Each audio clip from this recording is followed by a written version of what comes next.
Esse grupo está composto pelos estudantes Clara Pantoja, Éricles Alves, Fernanda Machado, Gisele Amaral, Henrique Neves, Luciana Prado, Lohana Yendes e Vitória Soares, que sou eu.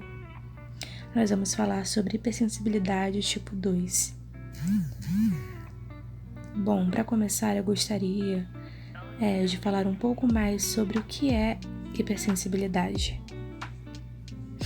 Hipersensibilidade se refere às reações excessivas indesejáveis produzidas pelo sistema imune normal. Suas reações requerem um estado pré-sensibilizado do hospedeiro, e elas podem ser divididas em 4 tipos: tipo 1, tipo 2, tipo 3 e tipo 4. A hipersensibilidade tipo 2 também é conhecida como hipersensibilidade citotóxica, e ela pode afetar uma variedade de tecidos e órgãos.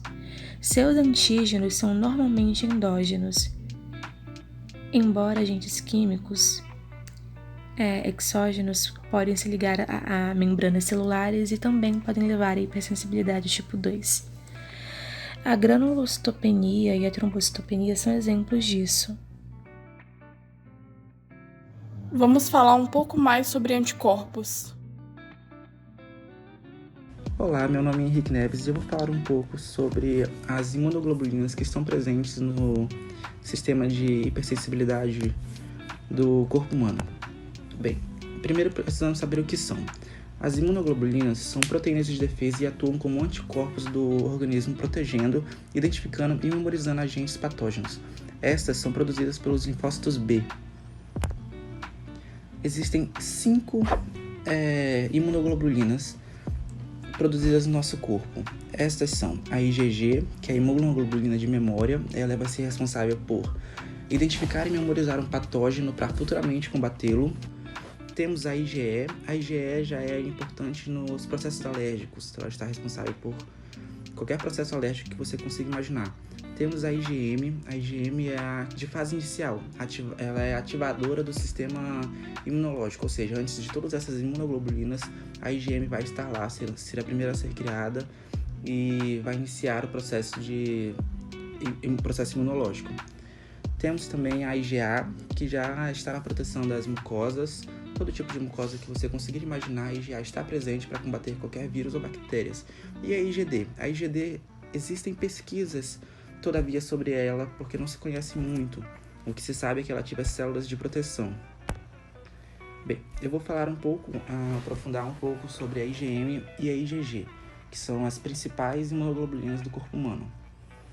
A IgM e a IgG são moléculas de anticorpos utilizadas para combater a ação de patógenos causadores de infecções. São desenvolvidas de maneira específica para cada tipo de micro-organismo, o que significa que podemos ter um IgM e um IgG para lutar contra um vírus ou bactéria em específico. Suas diferenças. Bem, a IgM é a primeira a ser produzida, funciona como ativador do sistema imune, possui uma vida curta e irá agir apenas nas fases iniciais da infecção. Sua presença é de extrema importância para o diagnóstico de fases agudas da doença. Temos a IgG. A IgG é um anticorpo produzido na fase tardia da infecção, por permanecer circulando no sangue e ser muito específico. É considerado um anticorpo de memória, pois será responsável por proteger o corpo de infecções futuras. Possui extrema relação com as vacinas, já que podem ser induzidas por estas. Em seguida, vamos falar um pouco sobre o mecanismo geral de atuação da hipersensibilidade do tipo 2. Hipersensibilidade tipo 2 produz doenças causadas por anticorpos, tanto IgM quanto IgG. Estes anticorpos se ligam aos antígenos presentes nas células ou nos tecidos extracelulares presentes na matriz. Esse Y é a representação minimalista dos anticorpos, que irão se ligar aos antígenos, seja ele estranho ou próprio, produzindo uma sequência de ações. Vamos observar sobre a estrutura da molécula de anticorpo mais de perto? Esta região na parte superior, denominada Fragment Antigen Binding, ou fragmento AB, é a parte responsável por se ligar ao antígeno, e a região FC, ou fragmento cristalizável, ou fragmento constante, é a determinante na função do anticorpo. Voltando ao quadro, a região FC do anticorpo fica disponível para ligação em algumas células imunológicas, como neutrófilos, macrófagos e eosinófilos, possuem receptores para esse fragmento. Assim, ao se ligarem, desencadeiam um estímulo, um gatilho, causando uma degranulação de células imunológicas, como eosinófilos, basófilos e neutrófilos. Eosinófilos sofrem degranulação para liberarem uma série de grânulos citotóxicos, proteínas catiônicas que são capazes de induzir lesão e disfunção tecidual. Os neutrófilos eliminam o conteúdo como enzimas lisossomais que causam dano ao tecido e liberam espécies reativas de oxigênio e óxido nítrico. Os basófilos liberam histamina, fatores quimiotáticos para eosinófilos e neutrófilos e heparina. O dano tecidual causado pela hipersensibilidade do tipo 2 é desencadeado normalmente de 5 a 8 horas, após o segundo contato com um alérgeno. Esse é o mecanismo geral, mas existem 3 mecanismos principais de anticorpos contra antígenos de tecido que produzem doença: a opsonização e fagocitose, a inflamação mediada por complemento C e receptor FC, e respostas fisiológicas anormais sem lesão tecidual, mas que causam doenças. Opsonização e fagocitose. Oi, eu sou a Clara e vou falar sobre um mecanismo de ação da hipersensibilidade do tipo 2. Eu vou falar um pouco sobre a opsonização e fagocitose, ou seja, os meus anticorpos vão opsonizar aquela superfície celular, vão se ligar àqueles antígenos ali e vão facilitar dessa forma a fagocitose mediada por aqueles fagócitos, que são portadores do receptor para a porção FC desse anticorpo, que aí eles vão atuar como facilitadores desse processo de fagocitose. E além disso, esse anticorpo, ele também ativa o complemento que vai da mesma forma que ele opsonizar essa região e facilitar o processo de fagocitose, porque da mesma forma que eu tenho receptores para a porção FC desse anticorpo, eu também tenho receptores para fatores do complemento, receptores para C3b, por exemplo, que é a principal psonina nesse contexto. E a minha colega agora vai explicar um pouco sobre o mecanismo da inflamação. Agora eu vou falar um pouco sobre a inflamação mediada pelo complemento e receptor FC. Aqui temos a presença dos anticorpos, que é um anticorpo produzido pelo sistema imune que atua contra uma ou mais proteínas do próprio indivíduo que o produziu. Os autoanticorpos vão se ligar aos seus tecidos e a partir daí podemos observar que chegam os neutrófilos que vão se ligar.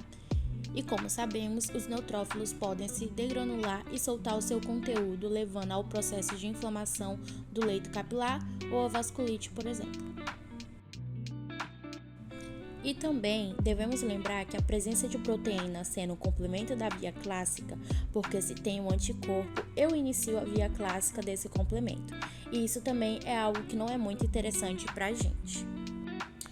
Esse é o principal mecanismo de destruição celular na síndrome de Goodpasture. Essa é uma vasculite de pequenos vasos que afeta o leito capilar dos rins e nos pulmões.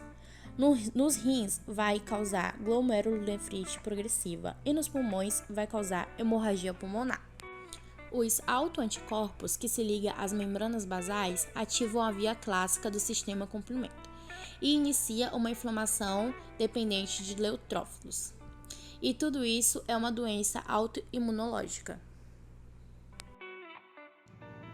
Em seguida, respostas fisiológicas anormais. Eu sou Luciana Prado e dentro do contexto de hipersensibilidade tipo 2, vamos falar um pouco da desorganização funcional. Os anticorpos ligam-se a receptores normais, causando alteração na sua função desses receptores, ou até mesmo interferindo no funcionamento celular. Os resultados podem ser desastrosos, ainda mais que o receptor estiver envolvido na sinalização endócrina e neuromuscular. Neste caso, pode ou não haver a inflamação. Exemplos de doenças são as anemias perniciosa e a miastenia graves. Aqui temos 2 tipos de células, uma normal e uma anêmica. Os principais sintomas da anemia. No cérebro, nós temos a fadiga e a tontura, a perda de apetite. No coração, palpitações, frequências cardíacas aceleradas, falta de ar, palidez, mucosa pálida. Esses são alguns sintomas da anemia. Miastenia graves. O que é essa doença? É uma doença rara e autoimune. A miastenia grave pode atingir os músculos do corpo todo, mas com o tratamento certo, dá para conviver com ela. Vamos ouvir agora um relato de caso sobre anemia hemolítica autoimune. Paciente, sexo masculino, 7 meses de vida, compareceu ao ambulatório do Hospital Municipal de Governador Valadares, acompanhado da mãe, que relatou sinais de anemia intensa. Paciente sem comorbidades, sem intercorrência no parto ou pré-natal e ausência de doenças familiares. Ao exame físico, apresentou regular estado geral, hipoativo, hipocorado, acianótico, ictérico, afebril e apresentou esplenomegalia à palpitação abdominal. Foram solicitados exames que apresentaram alterações de resultados no hemograma, como policromatofilia, acinocitose e moderada macrocitose. LDH aumentado, ultrassom abdominal com dimensões do baço aumentada. O paciente foi indicado à internação hospitalar para propedêutica. A anemia hemolítica autoimune é uma doença adquirida de origem imunológica, ou seja, o indivíduo adquire um anticorpo que destrói suas próprias hemácias. O sistema imunológico do indivíduo passa a não reconhecer suas hemácias como próprias, vendo-as como elementos estranhos aos organismos que são destruídos no baço. Tratamento: transfusão de sangue, corticoide e às vezes esplenectomia. Quando a destruição dos glóbulos vermelhos é grave, são necessárias transfusões de sangue. Uma transfusão de sangue nunca deve ser suspensa para anemia com risco à vida, devido à presença de, entre aspas, sangue compatível. No entanto, as transfusões não tratam a causa da anemia, porém proporcionam alívio temporário. Geralmente, a primeira escolha de tratamento para anemia hemolítica autoimune é corticoide.